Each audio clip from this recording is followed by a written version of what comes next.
मैं ढूंढूं सब दरबार, हरि आ जाओ एक बार।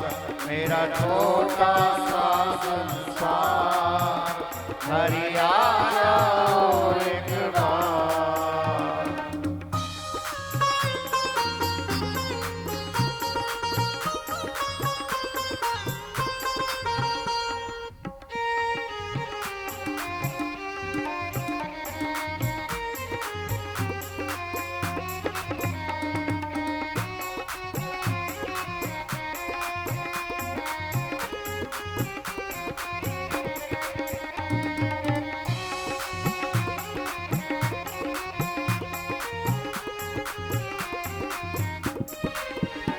मेरा तू ही एक सहारा है, मेरा तू ही एक सहारा है, मेरा तू ही एक सहारा है, मेरा तू ही एक सहारा है। और कोई न जग में हमारा है, और कोई न जग में हमारा है, और कोई न जग में हमारा है, और कोई न जग में हमारा है। मेरा बेड़ा कर दो पार, हरि आ जाओ एक बार। मेरा छोटा सा संसार, हरि आ जाओ एक बार।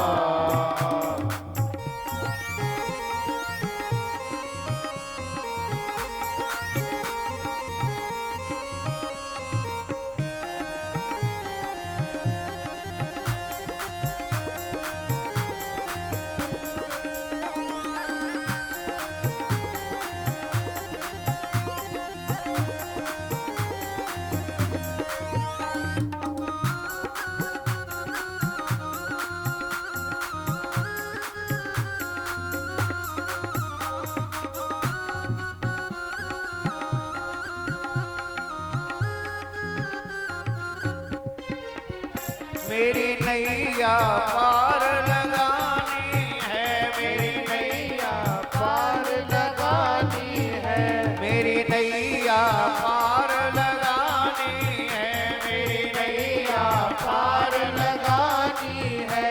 मेरी बिगड़ी आज बनानी है, मेरी बिगड़ी आज बनानी है, मेरी बिगड़ी आज बनानी है, मेरी बिगड़ी आज बनानी है।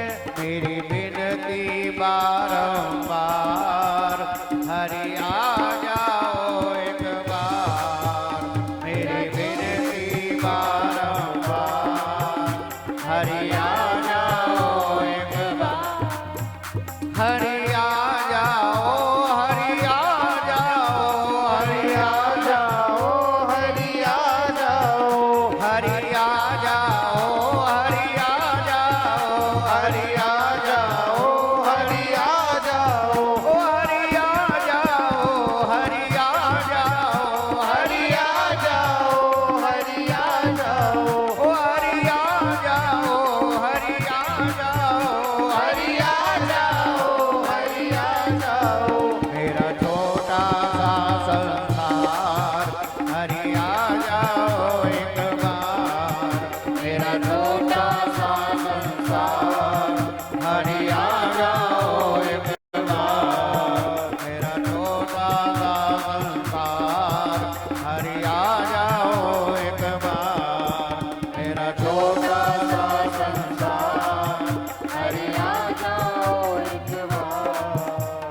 बोल हरि बोल हरि हरि हरि बोल, बोल हरि बोल हरि हरि हरि बोल। केशव माधव गोविंद बोल, केशव माधव गोविंद बोल। हरि बोल हरि बोल हरि बोल, हरि बोल हरि बोल, हरि बोल हरि बोल, हरि बोल। ओ हरि बोल हरि बोल, हरि बोल हरि बोल, हरि बोल हरि बोल, हरि बोल हरि बोल। हाँ बोल हरि बोल हरि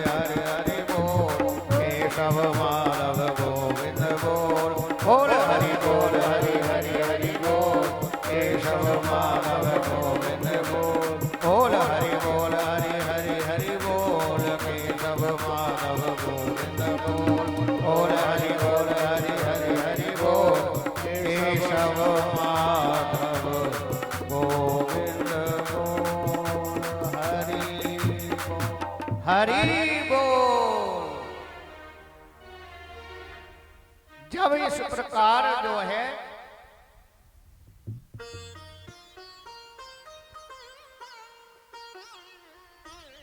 गज ने जब पुकारा भगवान को,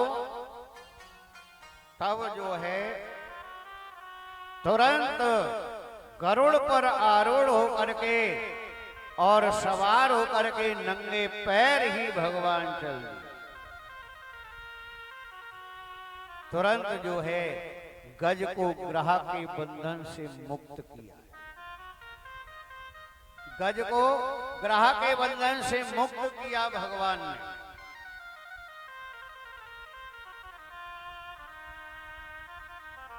दोनों ने भगवान की स्तुति की है और बड़े अहोभाग्य दोनों ने अपने माने अपने समझे कि प्रभु आज जो है आपके दर्शन हो गए।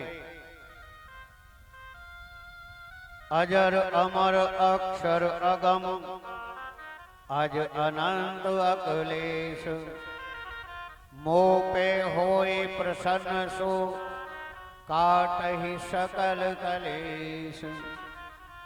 तदा देव ऋषि गंधर्वा ब्रह्मेनासन पुरोगमः।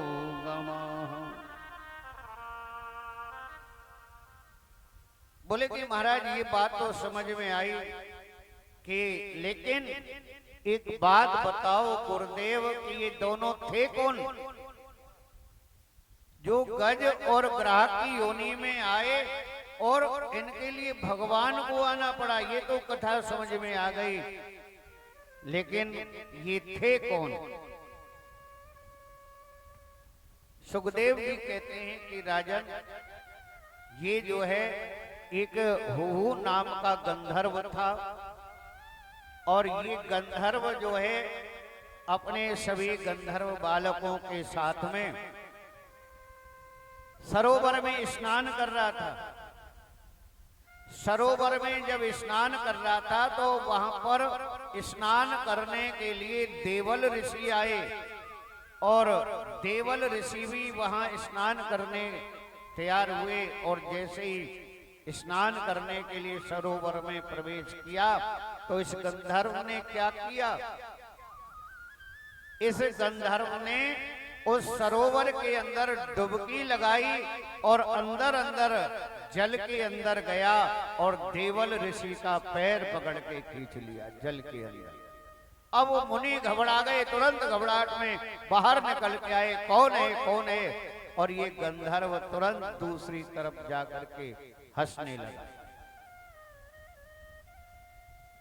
स्वर्ग में रह करके और इन गंधर्वों की इस प्रकार की प्रवृत्ति, इस प्रकार की बुद्धि, देवल ऋषि को क्रोध आया और उसको श्राप दे दिया कि आज जो तूने मेरे साथ में किया है, जा तुझे ग्रह की योनि मगरमच्छ की योनि मिलेगी,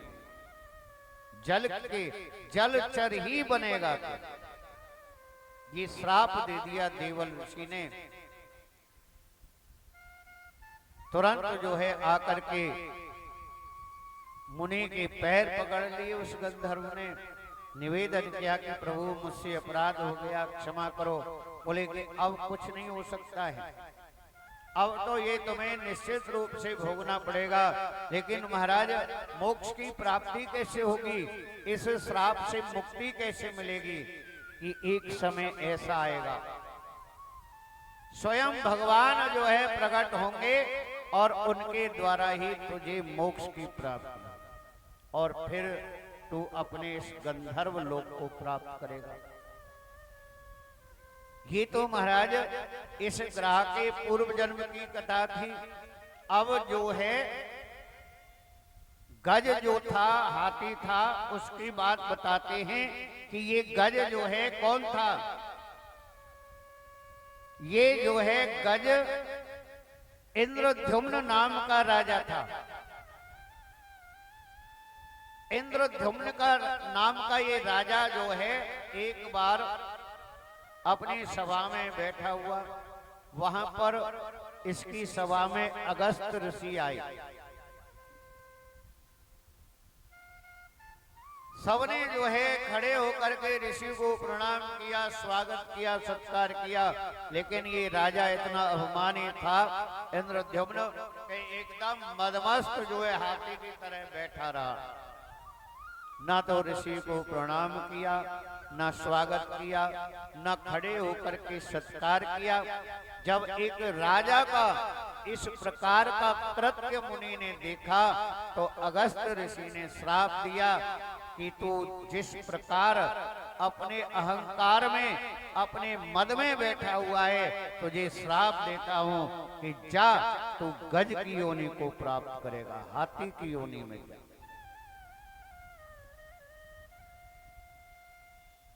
जब श्राप सुना, आकर के तुरंत जो है मुनि के चरणों में गिर पड़ा कि महाराज मेरे अपराध को क्षमा करो। बोले अब कुछ नहीं हो सकता, अब मेरा श्राप जो है वापस नहीं हो सकता है, लेकिन महाराज कोई उपाय तो बताओ कैसे मैं मुक्त होऊंगा। बोले कि राजन तुम भगवान के भक्त हो, लेकिन आज जो तुमने कृत्य किया है, आज जो तुमने कर्म किया है, तो इसका फल तो तुम्हें भोगना ही पड़ेगा। हाँ, एक बार जो है तुम सरोवर में स्नान करने के लिए, जलपान करने के लिए जाओगे और वहां जो है ग्रह तुम्हारा पैर पकड़ेगा और जल के अंदर तुम्हें खींच कर ले जाएगा। तब अंत समय पर भगवान श्री हरि का तुम स्मरण करोगे, उनका ध्यान करोगे, उनकी शरणागति प्राप्त करोगे, तब जो है तुम्हें जा करके मोक्ष की प्राप्ति होगी। भगवान स्वयं आकर के तुम्हारे बंधनों को काटे।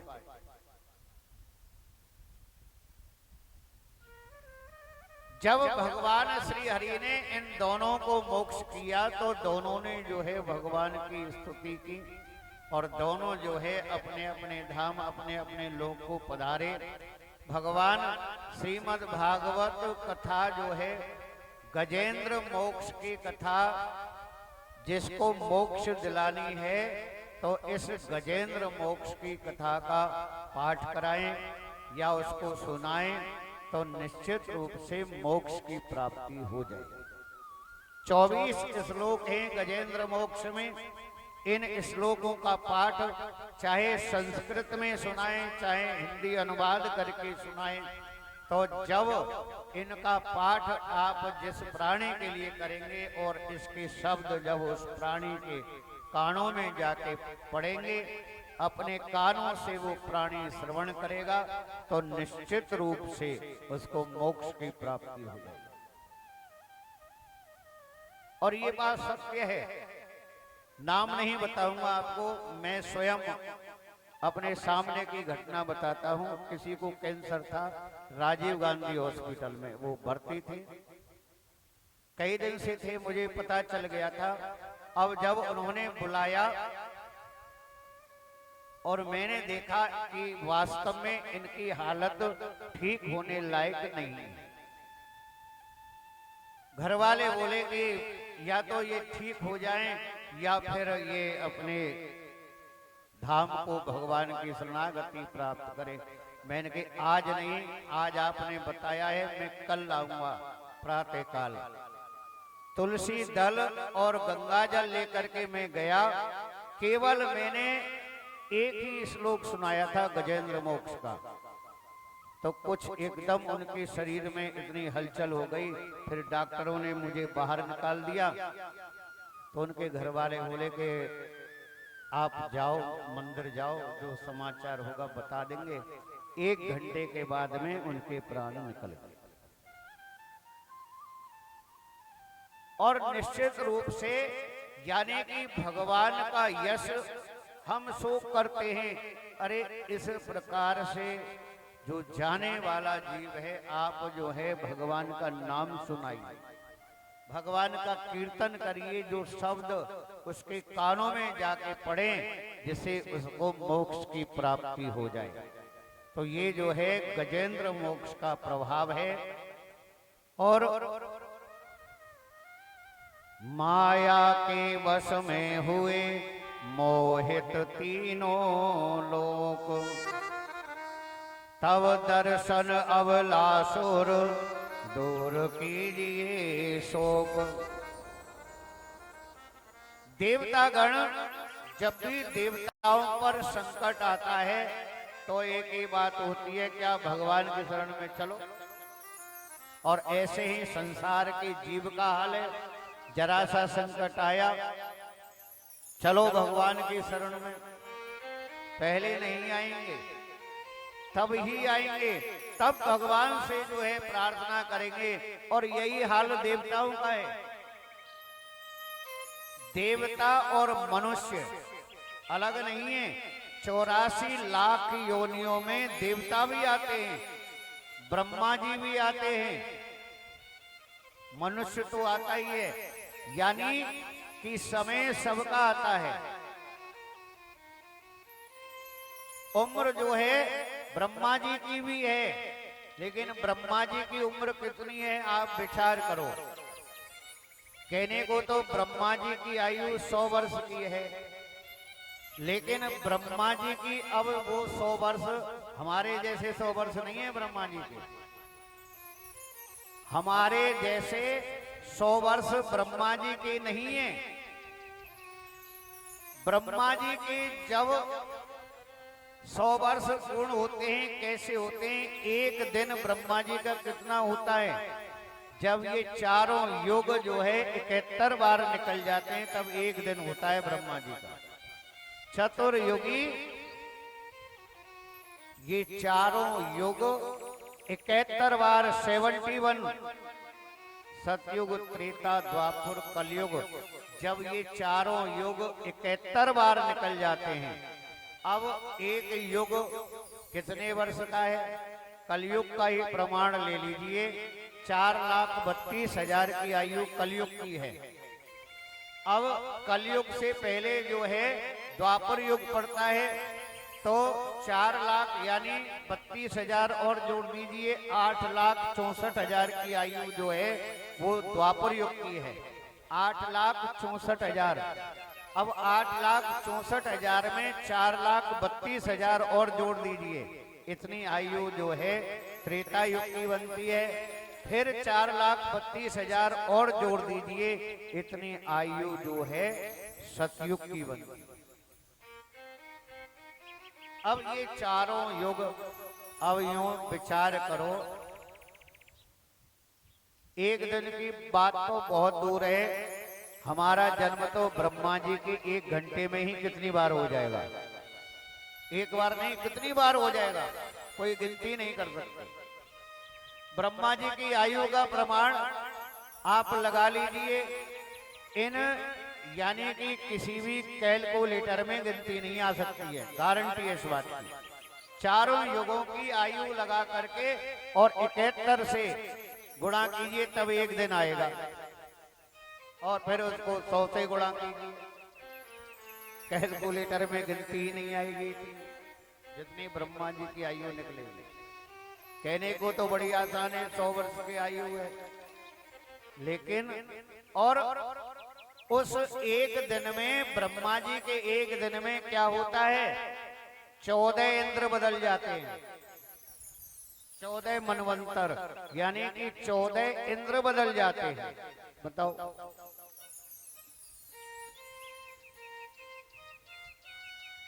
एक बार ब्रह्मा जी गए भगवान नारायण के पास में, ब्रह्मा जी को अपमान हो गया। ब्रह्मा जी को अपमान क्या हो गया? बोले कि मैं सृष्टि बनाता हूं तो भगवान तो मैं हूं, मुझसे बड़ा कौन है? चलो आज देखते हैं चल करके। भगवान के पास पहुंच गए ब्रह्मा जी, भगवान से बोले बोले कि प्रभु अब ऐसा है कि मैं अपना इस्तीफा देना चाहता हूँ। भगवान बोले क्यों, क्या बात हो गई? बोले कि नहीं, अब देखो मेरी उम्र हो गई, अब मेरे से काम होता नहीं है, बहुत सृष्टि बना दी प्रभु, अब ये भार मेरे ऊपर से हल्का कर दीजिए, मेरा इस्तीफा ले लीजिए।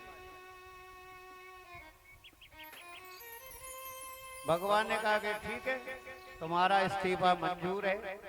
भगवान ने कह दिया कि तुम्हारा इस्तीफा मंजूर है, जाओ। अब ब्रह्मा जी बाहर निकल के आए। ब्रह्मा जी कहने लगे कि मेरे जैसा इनको कौन मिलेगा? अरे 2-3 दिन में बुला ही लेंगे। हाँ, जैसे कई बार लोग होते हैं ना कि वैसे ही गर्म जोशी में आकर के लो धर्रा को अपनी नौकरी मैं नहीं करता, मुझे तो बहुत नौकरी मिल जाएगी, और पता चले एक भी ना मिले, डोलते रहो। ऐसे ही ब्रह्मा जी ने कर दिया। मेरे बिना मेरे जैसा कौन है? ऐसा ब्रह्मा इनको कहाँ मिलेगा? अब वहां से आगे थोड़े चले, ब्रह्मा जी ने देखा कि बहुत ऊंटों की लाइन लगी हुई है। भगवान ने चमत्कार दिखाया ब्रह्मा जी को, और प्रत्येक ऊंट पर ब्रह्मा जी जैसे 2-2 व्यक्ति बैठे हुए हैं। ब्रह्मा जी ने कहा कि लग तो मेरी जैसे ये सब, यानी जैसी मेरी उम्र है वैसे ही ये हैं, लेकिन ये हैं कौन, क्या है? अब ब्रह्मा जी पास में पहुंचे, उनसे पूछा कि भाई आप लोग कौन हो? इतने सब ऊंटों पर ही सवार होकर के जा रहे हो,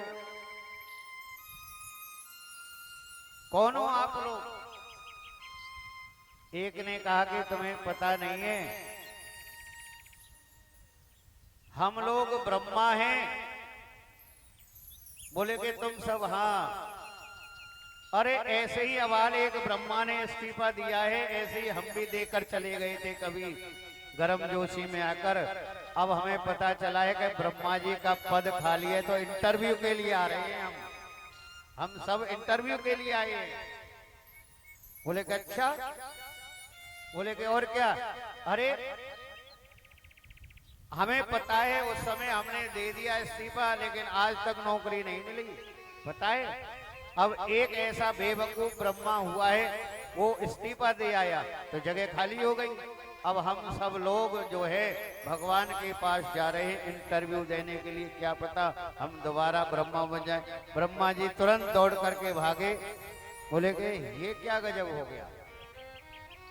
एक व्यक्ति ने पूछा रुको रुको, अपने बारे में तो बता जाओ। बोले कि अभी नहीं, बाद में बताऊंगा, पहले मैं अपना काम करके आता हूँ। तुरंत भगवान के पैरों में गिर पड़ा, प्रभु मेरा इस्तीफा वापस दे दो, मुझे नहीं चाहिए, मैं जैसे नौकरी करता रहा हूं करता रहूंगा, मेरा इस्तीफा जो है आप वापस कर दो। भगवान ने कहा कि क्या हुआ ब्रह्मा जी, आराम कर लो, कुछ दिन रेस्ट कर लो। कि नहीं नहीं प्रभु, मैं समझ गया, आपको बहुत ब्रह्मा मिल जाएंगे, लेकिन मुझे कोई नहीं मिलेगा आप जैसा, इसीलिए प्रभु आप मेरा इस्तीफा नामंजूर कर दो। मैं तैयार हूं, करूंगा काम, दिन रात करूंगा, खूब मेहनत करूंगा, चाहे कुछ भी हो जाए। तो ये है जो हम अभिमान और हम घमंड करते हैं, तो नहीं करना चाहिए। देवतागण भगवान श्री हरि की शरण में आए, जैसे भगवान ने क्षीर सागर को मथा कच्छप रूप धारण किया, देवताओं को अमृत पान कराया, ये सब चरित्र प्रभु आज मुझे कहिए। ब्रह्मा जी ने इंद्र वरुण आदि देवताओं को सत्वहीन तथा तेजहीन देखा। मनुष्य पशु पक्षी वृक्ष स्वेदज जिस पर ब्रह्म के अंश मात्र से उत्पन्न होते हैं, और हम सबको उनकी ही शरण में चलना चाहिए। विकार रहित अन्न रहित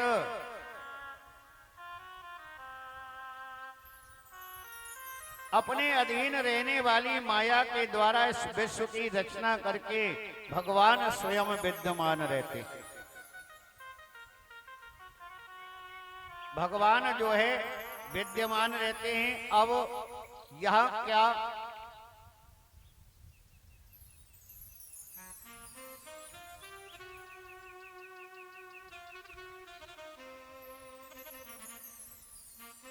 जब देवतागण किसी प्रकार से दैत्यों के द्वारा पराजित हो जाते हैं या दैत्यों से हार जाते हैं तो सभी देवता मिलकर के जो है भगवान की शरण में जाते हैं। अब भगवान देवताओं की रक्षा करते हैं और ऐसे ही देवताओं और दैत्यों के द्वारा सिंधु मंथन का उद्योग किया गया। जब देवताओं के हाथ में कुछ नहीं था तो भगवान श्री हरि की शरण में पहुंचे और भगवान श्री हरि से प्रार्थना करते हैं कि प्रभु हमारी रक्षा कीजिए। भगवान ने कहा कि जाओ दैत्यों के पास में जाओ और जो है समुद्र मंथन का प्रस्ताव जो है दैत्यों के सामने रखो। प्रभु उससे क्या होगा? बोले कि यदि समुद्र मंथन के लिए तैयार हो जाते हैं तो उसमें अमृत निकलेगा और अमृत निकलेगा तो मैं अमृत पान तुम लोगों को कराऊंगा और फिर तुम्हें जो है अमर हो जाओगे और तुम जो है दैत्यों के ऊपर विजय प्राप्त करोगे। समाचार भिजवाया दैत्यों के पास में। दैत्यों के पास में समाचार पहुंचा।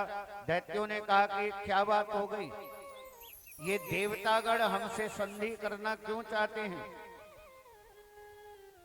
बोले कि नहीं, बहुत हम आपस में लड़ लिए झगड़ लिए लेकिन अब ऐसा नहीं होगा। ठीक है, आ गए। बोले कि फिर क्या करना चाहिए? बोले एक काम करते हैं, समुद्र मंथन करेंगे। समुद्र मंथन करने से क्या होगा? बोले कि अमृत निकलेगा और उस अमृत को तुम भी पान करोगे, हम भी पान करेंगे, तुम भी अमर हो जाओगे, हम भी अमर हो जाएंगे।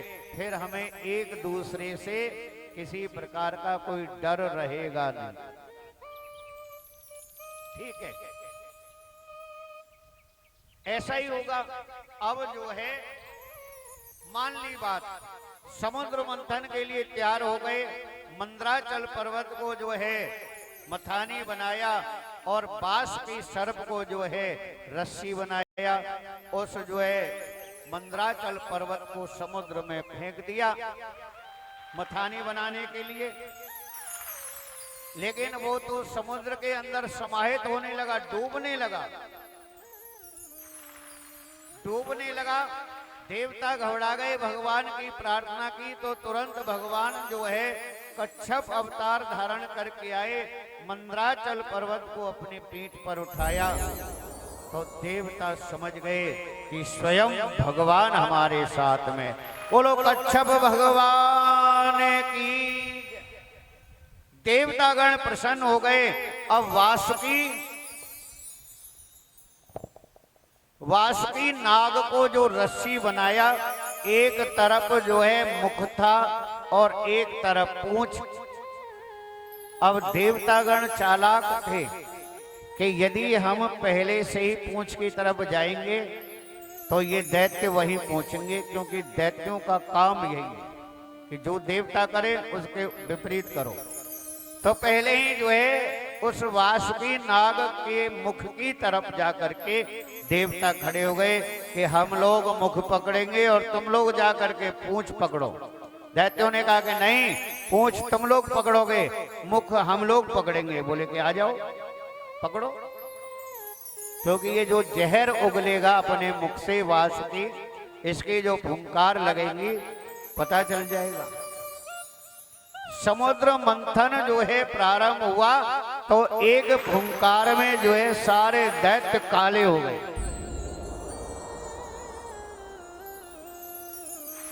अब देवताओं ने देखा कि हाँ, हम पहले कह रहे थे ना कि उधर लग जाओ पूंछ की तरफ, ना, हम तो इधर ही लगेंगे। और ये बात सत्य है। समुद्र मंथन जो है प्रारंभ हुआ है। जन्म अवस्थित नाश से आप परे हो नाथ, कारण तीनों के स्वयं करिए हमें सनाथ। जब दोनों पक्षों की संधि से समुद्र मंथन प्रारंभ हुआ, भगवान ने कच्छप अवतार धारण किया और दैत्यों के अभिप्राय को न जान करके इस प्रकार का जो कर्म किया। मंथन में मंदराचल पर्वत भगवान की पीठ को ऐसा लग रहा था जैसे धीरे धीरे उनकी पीठ पर कोई उनको सहला रहा हो, क्योंकि पीठ पर भगवान ने मंदराचल पर्वत को धारण किया। और फिर जब समुद्र मंथन प्रारंभ होता है तो सबसे पहले जो मथने का जो मोक्ष यानी कि जो जहर होता है, हलाहल विष निकला। अब बोले कि ये क्या है? दैत्यों ने कहा कि ये क्या है? बोले कि ये हलाहल विष है, ये जहर है, इसको जो भी पिएगा, जो भी धारण करेगा वो समाप्त हो जाएगा। दैत्यों ने कहा कि हमें नहीं चाहिए, ये देवताओं को दो। अब देवता भी उसका कुछ नहीं कर सकते थे। देवता क्या करेंगे? हलाहल विष का क्या करेंगे? भगवान नारायण की प्रार्थना की कि प्रभु आप ही कुछ करें, आप ही हमें मार्ग दिखाएं। भगवान नारायण ने भगवान शंकर का ध्यान किया कि भोलेनाथ ये काम तो आप ही कर सकते हो। अब इधर जो है भगवान भोलेनाथ चल दिए विषपान करने के लिए। उस हलाहल विष का पान जो है भगवान महाकाल ने किया, भगवान महादेव ने किया। हलाहल विष का पान भगवान भोलेनाथ कर तो गए, लेकिन उनको बाद में पता चला, बाद में ये ध्यान आया कि अरे ये हलाहल विष हृदय में तो भगवान मेरे निवास करते हैं, और ये विष यदि अंदर गया मेरे हृदय के अंदर तो भगवान को कष्ट होगा। इसीलिए जो है उस विष को अपने कंठ में धारण कर लिया। बाहर निकालते हैं तो संसार ये सृष्टि खत्म हो जाएगी, और यदि उसको अंदर ले जाते हैं तो उनके भगवान को कष्ट होगा। तब निज कर तल पर उठा किया हलाहल पान, उसी काल शंकर हुए नीलकंठ भगवान। बोलो नीलकंठ भगवान की। गला एकदम नीला पड़ गया भगवान महादेव का, ऐसा हलाहल विष था। और तब से ही भगवान महादेव का, भोले शंकर का नाम नीलकंठ भगवान पड़ गया। और ये हलाहल विष पान किया। आपको बताते हैं कि जो शिवरात्रि आती है श्रावण मास में, इसमें जल क्यों चढ़ाया जाता है, क्यों कावड़ लाते हैं, क्यों गंगा जल? क्योंकि नीलकंठ भगवान कहाँ हैं? हरिद्वार के ऊपर विराजमान हैं, और सब देवताओं ने उस विष की शांति के लिए इतनी गर्मी थी उस विष के अंदर कि भगवान भोलेनाथ को गंगा जल से स्नान कराया था। और तभी जो है उस शिवरात्रि का महात्म बना कि इस दिन जो भगवान भोलेनाथ का अभिषेक करेगा गंगा जल से, गंगा जल ला करके जो अभिषेक करेगा भगवान भोलेनाथ का, तो एक जन्म से नहीं आपको 3 जन्मों से मुक्त कर देंगे भोलेनाथ। त्रिदलम त्रिगुणाकारं त्रिनेत्रं चतुर्धायुधं त्रिजन्म पाप संगारम बेलवपत्रम शिवार्पणम अस्तु। श्रावण के मास में भगवान शंकर को बेल पत्र अवश्य अर्पण करनी चाहिए। यदि आपको बेल पत्र कहीं नहीं मिलती है तो ऐसा भी कर सकते हैं कि जो शिवलिंग पर बेल पत्र चढ़िए आप उसको उठा लो, धो करके पुनः चढ़ा दो। अशुद्ध नहीं होती है कभी भी। शिवलिंग से बेल पत्र उठाओ और उसको जो है जल में अच्छी तरह शुद्ध करके और दोबारा फिर चढ़ा दो, आपको उतना ही पुण्य फल मिलेगा। त्रिदलम त्रिगुणाकारम, इसीलिए 3 पत्ते होते हैं एक बेल पत्र में। उसका महात्म्य है त्रिदलम, 3 दल वाली बेल पत्र, त्रिगुणाकारम, एकदम त्रिकोण आकार में होती है बेल पत्र। त्रिनेत्रम, भगवान शंकर के 3 नेत्र हैं। त्रिजन्म पाप संहारम, 3 जन्मों के पाप नष्ट होते हैं जो भगवान भोलेनाथ को बेल पत्र अर्पण करता है।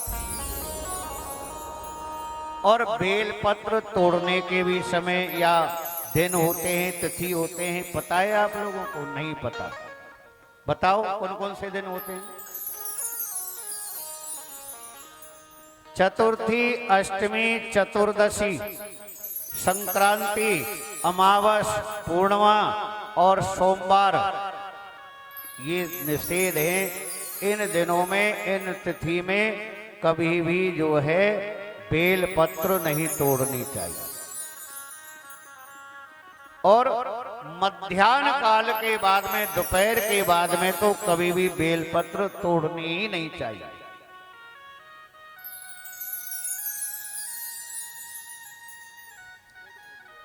भगवान नीलकंठ भगवान हो गए, उस जो है उच्चैश्रवा, अनेक प्रकार के रत्न निकले, कभी देवताओं ने, कभी दैत्यों ने, सबने। अब जो है धन्वंतरी वैद्य लक्ष्मी जी का भी प्रादुर्भाव जो है समुद्र मंथन के समय समुद्र में से प्राकट्य हुआ लक्ष्मी जी का। जब लक्ष्मी जी प्रकट हो गई, देवताओं ने कहा कि ये तो जो है हमारे ही धर्म की है, हमारे ही उसकी है। दैत्यों ने कहा कि नहीं, इसको तो हम लेंगे।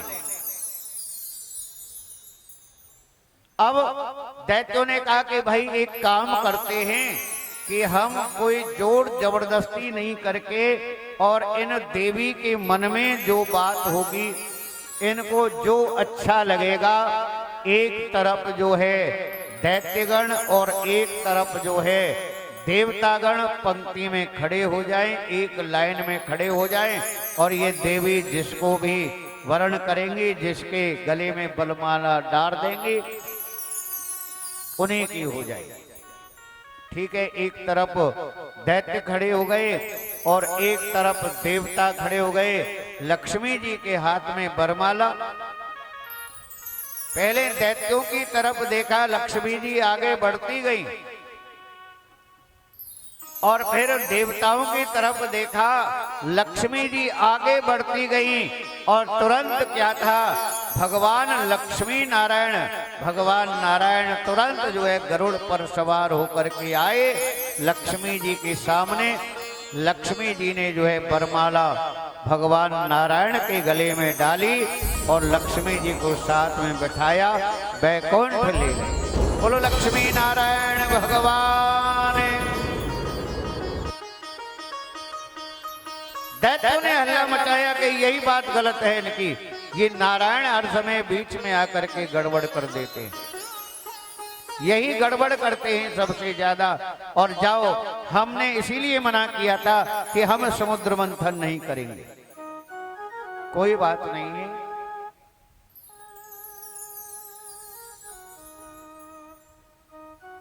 बोले कि अरे अभी तो अमृत की बारी है, अभी तो अमृत की बारी है, अमृत आएगा, क्यों चिंता करते हो? अमृत पान करेंगे तब हम जो है सब अमर हो जाएंगे। फिर मंथन प्रारंभ होता है, फिर जो है धन्वंतरी वैद्य अमृत का कलश लेकर के प्रकट होते हैं, और जैसे ही अमृत का कलश के, यही अमृत का कलश है, और दैत्यों ने तुरंत जो है उस अमृत कलश को छीना और लेकर के भाग गए। दैत्य जो है आगे आगे भाग रहे हैं, और दैत्य उनके पीछे, देवतागण पीछे पीछे कि रुक जाओ, ऐसा मत करो, रुक जाओ, ऐसा मत करो। अब जो है दैत्य बोले कि अब भरोसा नहीं करेंगे हम तुम लोगों के ऊपर, ऐसा नहीं करो। तो इसकी जो है पृथ्वी की चारों तरफ जो है परिक्रमा लगा करके और जहां जहां उस अमृत कलश की बूंद उसमें से छलकी और उन स्थानों पर आज भी महाकुंभ लगता है। एक हरिद्वार है, एक उज्जैन, एक नासिक और एक प्रयाग, 4 जगह महाकुंभ लगता है। ये महाकुंभ कब लगता है कि जब उस अमृत कलश की जो बूंदें वहां पर गिरी थी उनका जब समय आता है। हर क्षेत्र में 12 वर्ष के बाद में कुंभ लगता है। महाकुंभ हर क्षेत्र में 12 वर्ष के बाद में, चाहे हरिद्वार है, चाहे इलाहाबाद है, और चाहे उज्जैन है, और चाहे नासिक है, 12 वर्ष के बाद में जो है महाकुंभ लगता है। अब देवताओं ने कहा कि रुको, भगवान की प्रार्थना की कि प्रभु इन दैत्यों ने कहीं सारा अमृत पान कर लिया तो हम तो ऐसे ही रह जाएंगे, हमारी तो जो है सारी मेहनत व्यर्थ हो जाएगी। भगवान तुरंत जो है मोहिनी का रूप बनाकर प्रकट हो गए। बोलो मोहिनी भगवान की। अब ऐसी सुंदर और दिव्य स्त्री को देख करके अमृत कलश को तो दैत्य भूल गए, भगवान के रूप पर ही मोहित हो गए। भगवान को ही देखते रहे, बोले कि ये कौन है, ये देवी कौन है।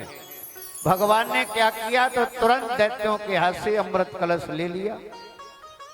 दैत्य इतने मोहित हो गए भगवान के रूप में,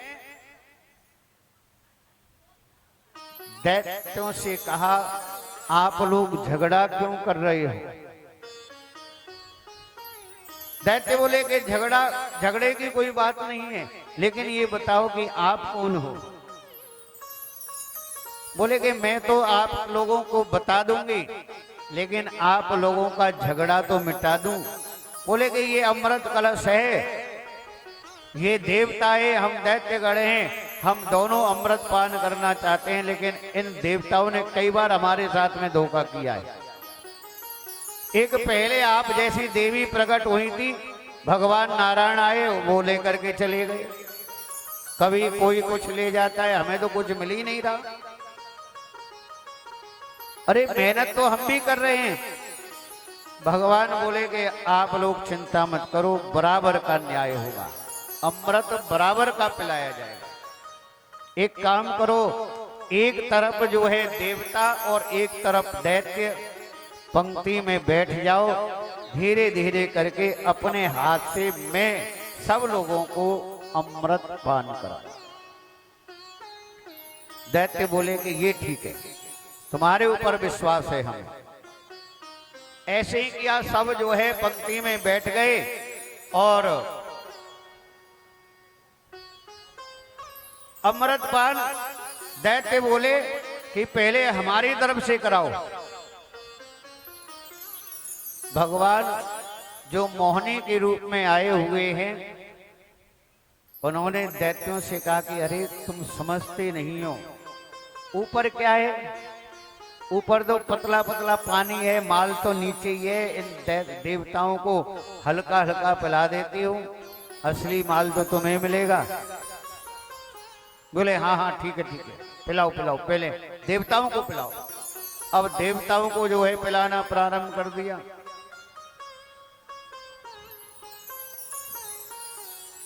जब देवताओं को पिलाना प्रारंभ किया तो दैत्य राहु वो समझ गया था कि कुछ ना कुछ चाल है और लास्ट में फिर कुछ ना कुछ गड़बड़ी होगी।